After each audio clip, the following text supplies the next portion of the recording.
अस्सलाम वालेकुम। तो वेलकम है आप लोगों का एम रात चैनल में। GF-17 थंडर के ब्रेवो वर्जन के लिए न्यू ड्यूल इजेक्टर रैक्स को देखा गया है।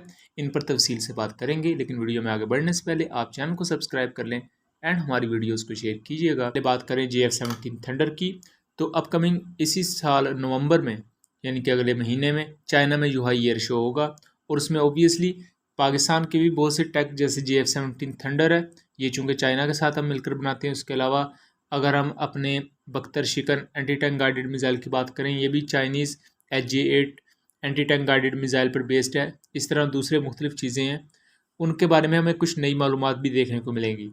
तो इस हवाले से कुछ र्यूमर्स आ रहे हैं और इस तस्वीर को अगर आप देखें तो ये GF-17 थंडर B वर्जन है और इस वर्जन पर अगर आप गौर से देखें तो ड्यूल इजेक्टर रैक्स में एयर टू एयर मिसाइल्स लगे हुए हैं। बहरहाल इसकी मैं हिस्ट्री बताता चलूँ तो कुछ हफ्ता पहले चाइनीज़ कुछ वेबसाइट्स के थ्रू तस्वीर निकल कर सामने आई थी कि GF-17 ब्रेवो वर्जन के कुछ मॉकअप्स तैयार किए जा रहे थे कुछ ये चाइनीज़ अननोन प्लेसेस में, और उस पर भी काफ़ी उस वक्त बात हो रही थी कि या तो ये स्टैटिक डिस्प्ले के लिए हैं जो कि यूहाई एयर शो में पेश किए जाएंगे। अब इसकी कुछ फुल लेंथ तस्वीर निकल कर सामने आई हैं जिनमें ये मॉकअप कंप्लीट है। ये कोई फाइटर जेट नहीं है, ये फाइटर जेट का एक मॉकअप या आप समझ लें कि रेप्लिका सा बना के दिखाया हुआ है कि फाइटर जेट में ये कुछ नई इन्फॉर्मेशन या उससे रिलेटेड कुछ नई इन्हेंसमेंट जो आवाम को बतानी होती है। इसमें हम ड्यूल इजेक्टर रैक्स को देख सकते हैं। अगर हम GF-17 ब्लॉक 1 और ब्लॉक 2 की बात करें तो उनमें ड्यूल इजेक्टर रैक्स सिर्फ बॉम्ब्स के लिए होते थे, एयर टू ग्राउंड बॉम्ब्स के लिए। लेकिन एयर टू एयर मिसाइल्स के लिए जो ड्यूल इजेक्टर रैक्स थे वो GF-17 ब्लॉक 3 का हिस्सा है और GF-17 ब्लॉक 3 पर ड्यूल इजेक्टर रैक्स पहले ही टेस्ट हो चुके हैं। लेकिन GF-17B की बात करें तो GF-17B बेसिकली तो ब्लॉक 2 का वर्जन है और इस पर ड्यूल इजेक्टिंग रैक्स में अगर देखा जाए तो इसने PL-12 या SD-10A मिसाइल्स कैरी किए हुए हैं, जिनको आप यहाँ भी देख सकते हैं। SD-10A की जो रेंज है वो 90 से 100 किलोमीटर के दरमियान है। एक एक्टिव रडार गाइडिंग मिसाइल है और पाकिस्तान ट्रांसफ़र ऑफ टेक्नोलॉजी के ज़रिए इसे अपने मुल्क में एयर वेपन कॉम्प्लेक्स यानी PSC कामरा में बनाता है।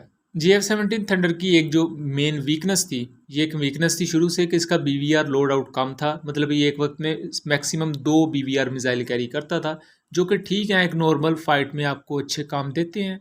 लेकिन अगर आपको एक बड़े पैमाने पर फुल स्केल वॉर लड़नी पड़े तो उसमें एक डिसएडवांटेज ज़रूर आ जाता है और इसको पाकिस्तान एयरफोर्स के पायलट भी एक्नॉलेज करते हैं।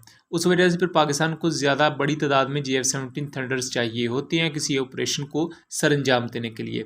लेकिन अब ड्यूल इजेक्टर रैक्स की बात करें तो इससे एक GF-17 थंडर 2 की बजाय 4 BVR मिसाइल कैरी करने के काबिल होगा, जितना कि हमारे पुराने F-16 भी कैरी करते हैं। F-16 के A, B और C वर्जन एक वक्त में 4 BVR मिसाइल्स यानी AIM-120 मिसाइल्स कैरी करते हैं, जबकि GF-17 थंडर भी ड्यूल इजेक्टर रैक्स के बाद इस काबिल होगा कि वो 4 BVR मिसाइल्स कैरी कर सकें। इससे पहले सिंगल सीट एयरक्राफ्ट के भी कुछ ऐसे मॉडल चाइना में मौजूद है पहले, जिन पर ड्यूल इजेक्टर रैक्स पर मिसाइल्स कैरी किए हुए हैं, लेकिन उनकी अगर बात की जाए तो वो इंडिकेट करते थे GF-17 ब्लॉक 3 को, जिस पर ड्यूल इजेक्टर रैक्स लग चुके हैं। लेकिन GF-17 ब्रेवो वर्जन की बात की जाए तो GF-17 थंडर के ब्लॉक 3 में कुछ ट्विन सीट वेरिएंट्स भी होंगे और बाद में जो हमारे पास मौजूदा 26 GF-17 ब्रेवो वर्जन मौजूद हैं ब्लॉक 2 स्टैंडर्ड के, ये भी अपग्रेड करके GF-17 थंडर ब्लॉक 3 वर्जन पर ले आए जाएंगे। जो मौजूदा ब्रेवो वर्जन हैं इनमें 3 axis fly by wire system block 3 वाला ही मौजूद है, ना कि ब्लॉक 2 की तरह hybrid fly by wire system. और लेकिन इनमें जो मसला था वो एइसा रेडार का था, क्योंकि जिस वक्त इन्हें मैन्युफैक्चर किया गया था उस वक्त पाकिस्तान LKF-601 और KLJ-7 एइसा रेडार में एवेल्यूएशन कर रहा था। इस वजह से इन पर फिर पुराना KLJ-7 V2 रेडार ही यूज़ किया गया था, ना कि नया रेडार। लेकिन जब न्यू रेडार अब एवेल्यूएट कर लिया गया है तो वक्त के साथ साथ आने वाले वक्त में बहुत जल्द जब अपग्रेडेशन होगी पुराने जहाज़ों की, तब इनमें भी ऐसा रेडार लगा दिया जाएगा।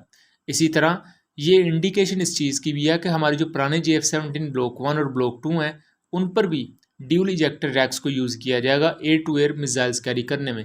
इस तरह जो BVR लोड आउट है वो ज़्यादा होगा GF-17 थंडर्स का, यानी कि ये 2 से बढ़कर 4 BVR मिसाइल्स कैरी कर पाएंगे और ब्लॉक 3 इन 4 BVR मिसाइल्स की जगह PL-15 को कैरी करेगा एंड मोस्ट प्रोबेबली PL-12 या SD-10 मिसाइल्स भी कैरी किए जाएंगे।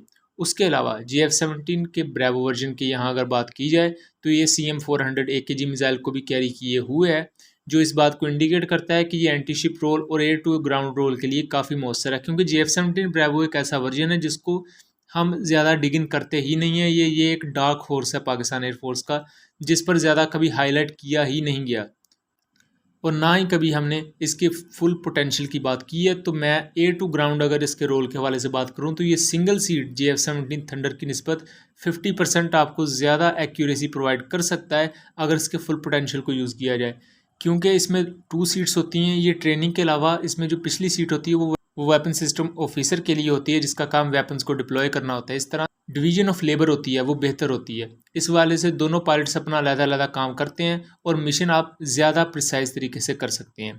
उसके अलावा ये जो इस वक्त लोड आउट दिखाया जा रहा है इस पर, यानी कि 2 PL-5 शॉर्ट रेंज मिसाइल्स हैं, 4 BVR मिसाइल्स हैं, उसके साथ 2 CM-400 AKG supersonic antiship missiles हैं।